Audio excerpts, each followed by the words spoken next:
It had been a strange year for me. Although I'd spent many nights outdoors, I still felt like something was missing. I missed the rhythm that can only be achieved by backcountry travel. I missed the rhythm of breaking camp, traveling through the landscape under your own power, finding and setting up camp, only to repeat the process the next day. I knew just where to go. My journey would take me to Algonquin Provincial Park, Access Point 8, in a loop of some 42 kilometers, including 13 portages. I would complete this loop in 4 nights, which would mean relatively short travel days, allowing ample time for much needed camp life and immersing myself in the rhythm of the park.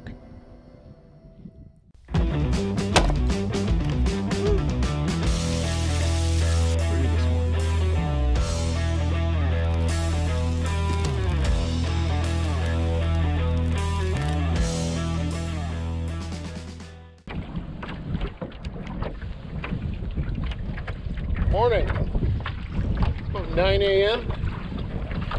middle of October. Looking forward to this fall trip. It's probably going to be the last trip of the season, so I wanted to make it kind of long. So 4 nights it is. So it's not quite a solo trip. I know 3 guys who are going to be staying a night on my first stop of the trip, which is Harness Lake. So if I see them, I'll hang out with them for the night. You might know them already. Adam, he's got a really good channel, Adam Romano Explores. He does a lot of canoe trip videos. Does a really great job on them as well. Put a link, you can check out Adam's channel. Mike and Brian Morton will be there as well. Mike just got back from a pretty wild trip up in WABAKIMI with Joe. So I'm interested in hearing a little bit more about that trip. That'll be awesome. It's a really good series, so I will link to that series as well. So I'm just going to navigate through these islands. There are quite a few, it appears, and get to my first portage, which is a kind of a long one, but I don't think it's very challenging. I'll check in later.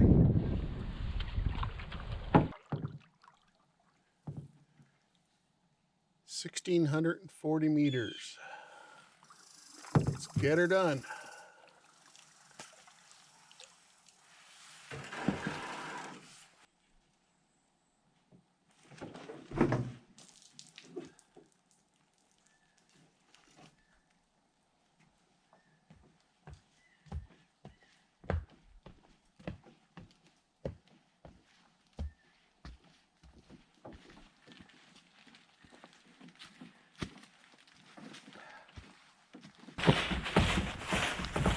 This is a fairly long portage, so I am going to single carry.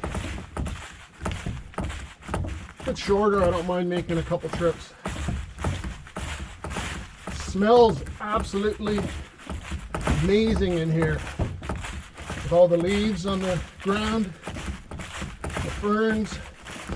Oh, it's gorgeous. All right, here we are in Head Lake. Portage wasn't too bad. I 1.5 carried. Just have to trim out the canoe a little bit better to make it more comfortable next time. But it was good. So I don't think it's much of a paddle on Head. Another portage into Harness.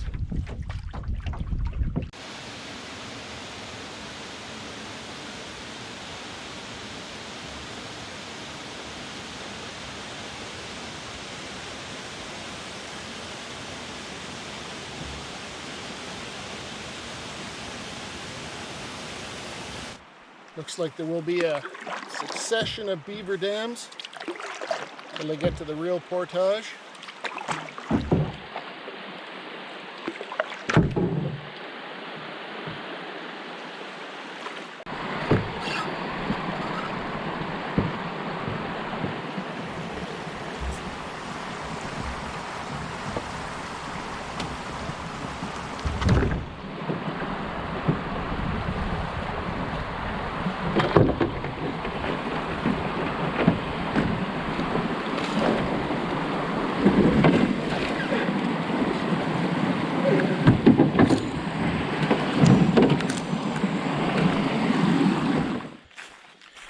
Just heading back for the canoe. Already took the pack over to harness. Really slippy, slidey. Good idea to double carry, I think, on this one.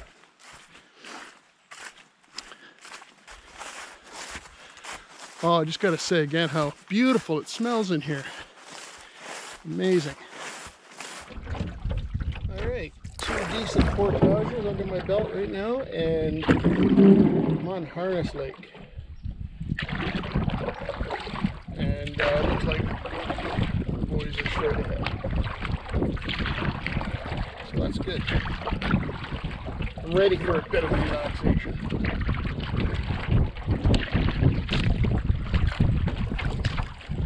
What's going on, boys? Good. Clearly your restraining order is ineffective.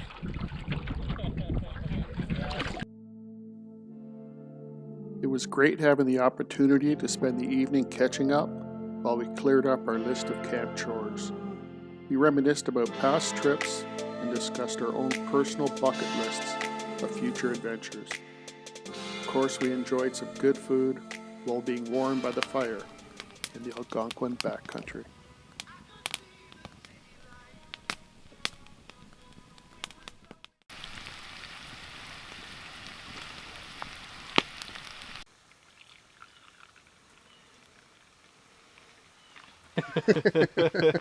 Yours is probably right.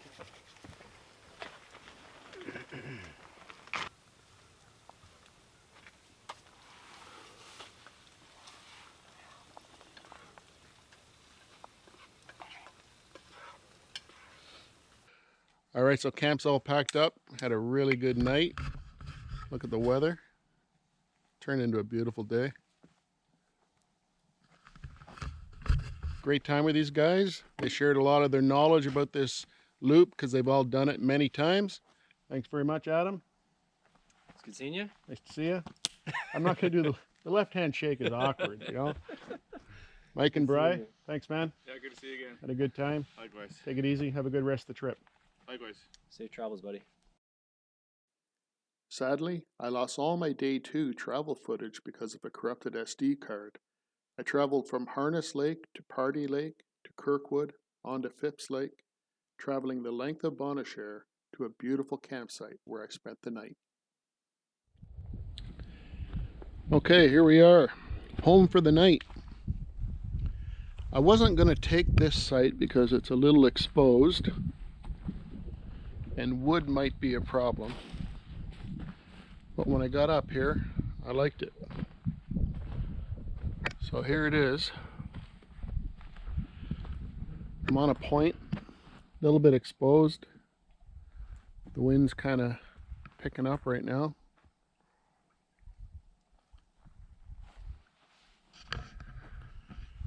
Here's the fire pit. Bit of a mess as usual.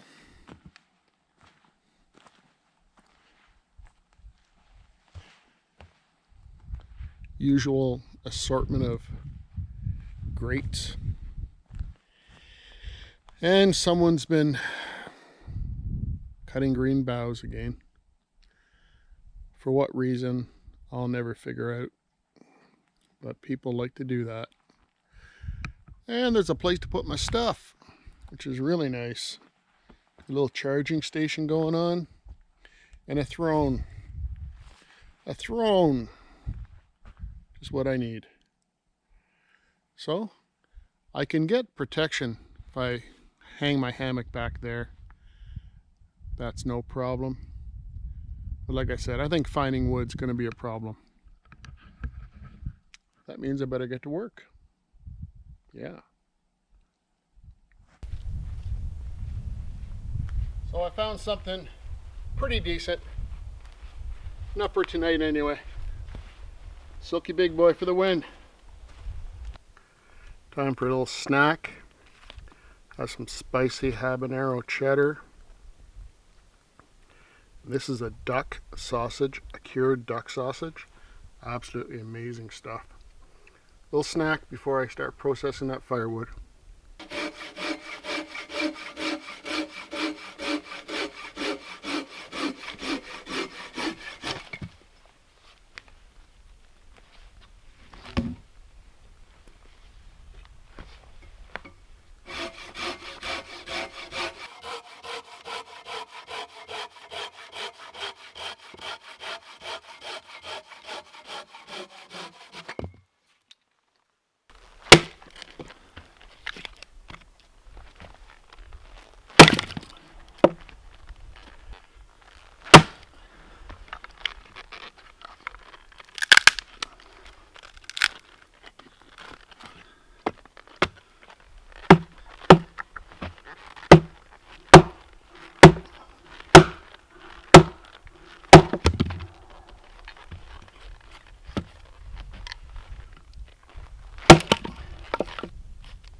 That time of night.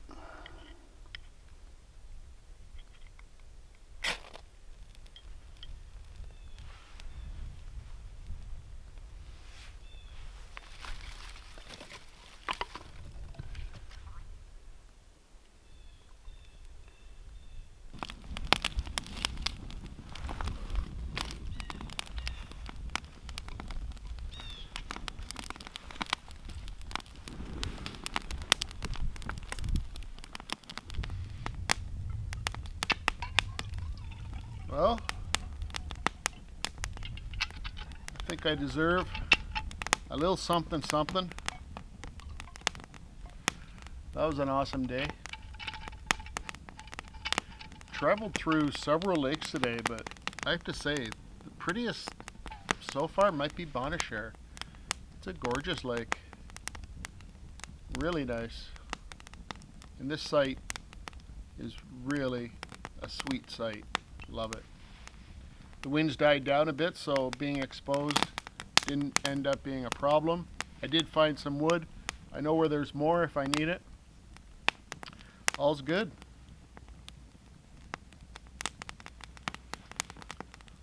Got my rope hung for my bear bag for my food. The hammock's up. Firewood squared away. My chores are done.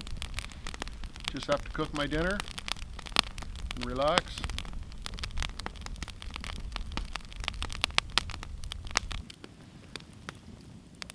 I think a big pot of pasta will just fix me up just right.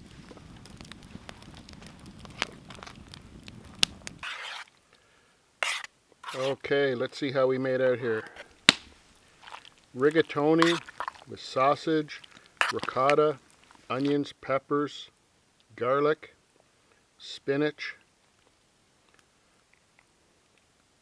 Looks amazing.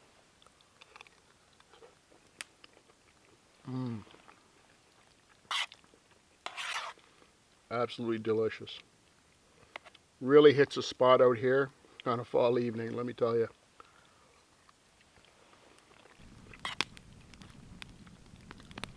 Dehydrated at home. Enjoyed out here in Algonquin Park on Bonashare Lake. Can't get much better than that.